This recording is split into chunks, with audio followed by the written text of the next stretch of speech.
2025 marks the 25th anniversary of the Walkerton waterborne disease outbreak. This anniversary observes a moment in history that should never have happened but led to sweeping changes for Ontario's drinking water industry to prevent tragedies like Walkerton from happening again. Seasoned operators are familiar with the perfect storm of events that led to the tragedy. As time has passed and a new generation of drinking water operators enters the workforce, it is imperative that we continue to remember this event to remain vigilant in our commitment to providing Ontarians with safe drinking water. Walkerton's water supply consisted of 3 wells, wells number 5, 6, and 7. Well 5 was shallow, and known to be under the influence of surface water, with disinfection provided by chlorination only. Despite well 5's vulnerability to contamination, source water protection measures were not in place. Continuous chlorine and turbidity analyzer monitors were not installed.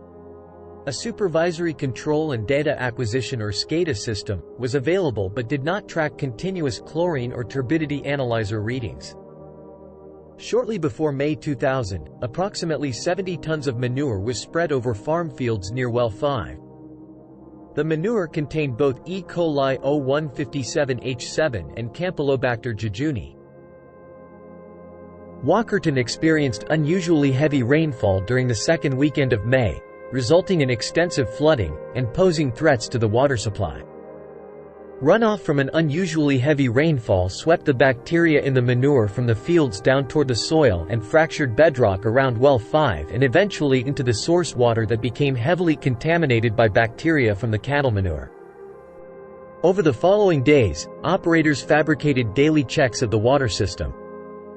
There were no actual measurements of chlorine residuals being taken, and fictitious data entries were recorded in the daily operation report.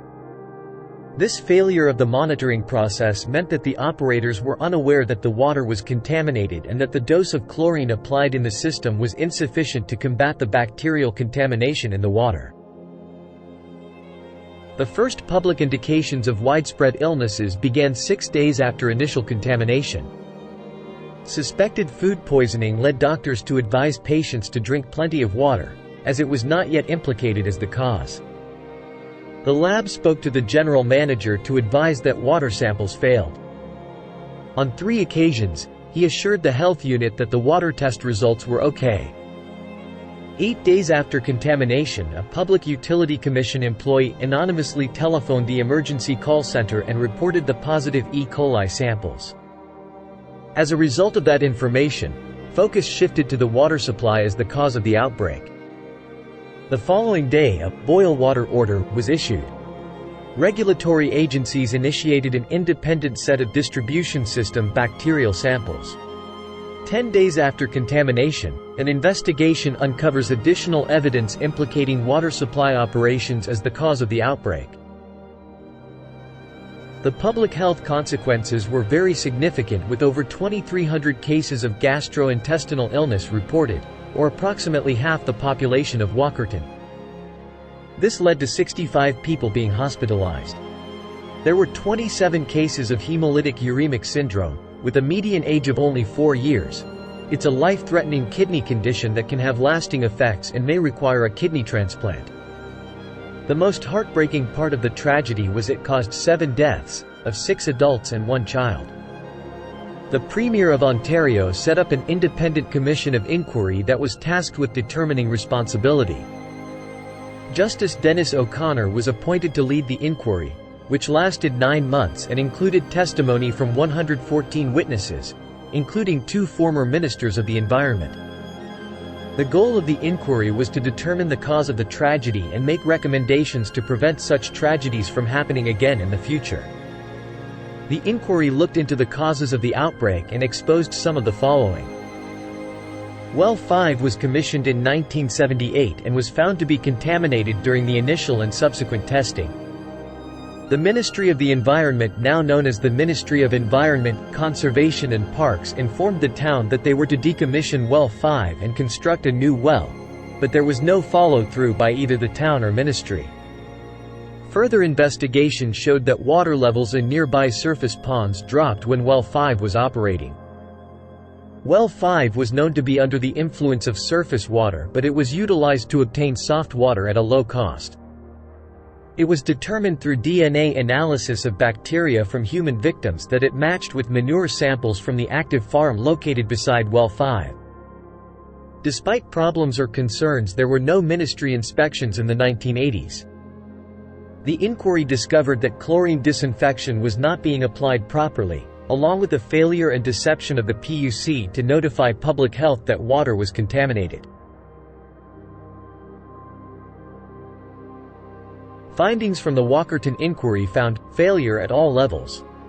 Complacency was evident at most levels. There were multiple factors that came together to cause the tragedy. Well 5 had been vulnerable for 22 years, but nothing had been done about it. And the outbreak could have been reduced or prevented by measuring chlorine residuals and responding appropriately. The operators knew that their operating practices were unacceptable and contrary to Ministry of Environment guidelines and directives, but continued them anyway. Both operators were prosecuted on 12 charges, including endangering the public, forgery and breach of trust, and common nuisance. The more serious charges were dropped in exchange for guilty pleas to common nuisance. Both operators were convicted and sentenced. Stan Coble was sentenced to 1 year in jail, released after 4 months, and Frank Coble received 9 months of house arrest and 200 hours of community service. The Walkerton waterborne disease outbreak remains a key case study in the water industry. The inquiry that followed led to sweeping changes, including regulations that apply directly to operators. In response to the inquiry recommendations, the entire framework of Ontario's water industry was forever changed to ensure that proper systems are in place to prevent the Walkerton tragedy from happening again. Findings from the inquiry were released in 2 reports. The majority of the 28 recommendations from Part 1 and the 93 recommendations from Part 2 have been implemented. The 121 recommendations from the Walkerton inquiry were placed in 5 categories: source protection, standards and technology, municipal water providers, provincial oversight, and special cases. As a response to the recommendations brought forward from the inquiry, this will be a summary that outlines many of the acts, regulations, along with other implementations put in place that now safeguard Ontario's drinking water. There were 4 acts that came out of the inquiry and became the foundation of today's current system. The following Ontario regulations have become integrated into everyday operations and have been designed to safeguard Ontario's drinking water. Other changes that were implemented include certification and training requirements, design guidelines, financial plans, a new chief inspector position, annual inspections, annual reports, a drinking water quality management standard, and accreditation. There were also implemented changes to renewals for specific permits and licenses. Over time, some of these acts or regulations may be replaced or revoked, but they have played an important role in ensuring an ever-improving system to safeguard drinking water now and into the future. This tragedy and the recommendations brought forward through the inquiry have completely changed Ontario's water industry, and this is why you are here today. Anyone with defined roles and responsibilities in protecting public drinking water must focus on prevention, diligence, and accountability.